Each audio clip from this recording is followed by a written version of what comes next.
नाज़रीन, असां अवां खे ट्रेन हादसे बाबति अपडेट कंदा हलूं त डहर की भरिसां ॿिनि ट्रेनुनि मिलत ऐं सर सैयद एक्सप्रेस विच में ख़ौफ़नाक टक्कर जे नतीजे में फ़ौतियन जो अंग वधी 40 थी वियो आहे, जॾहिं त 100 खां वधीक मुसाफ़िर ज़ख़्मी थिया आहिनि।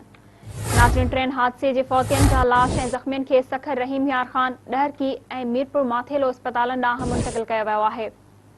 सखर ऐं घोटकी ज़िलनि जे अस्पतालनि में इमरजेंसी लागू कई वई आहे। ट्रेन हादसे खां पोइ इमदादी कार्रवायूं जारी आहिनि। पाक फ़ौज ऐं रेंजर्स जा जवान इमदादी सरगर्मियुनि में मसरूफ़ आहिनि। हेवी मशीनरी ज़रिए बोगियन खे हटायो पियो वञे, जॾहिं त ज़ख़्मियन खे अस्पतालनि ॾांहुं मुंतक़िल करण लाइ पाक फ़ौज जा हेलीकॉप्टर बि वाक़े हंधि पहुची विया आहिनि। नाज़रीन, ट्रेन हादसे खां पोइ ॿिन्ही ट्रैकनि ते रेल गाॾियुनि जी अच वञ बंदि थी वई आहे। मुसाफ़िर गाॾियुनि खे मुख़्तलिफ़ रेलवे स्टेशन ते रोकियो वियो आहे।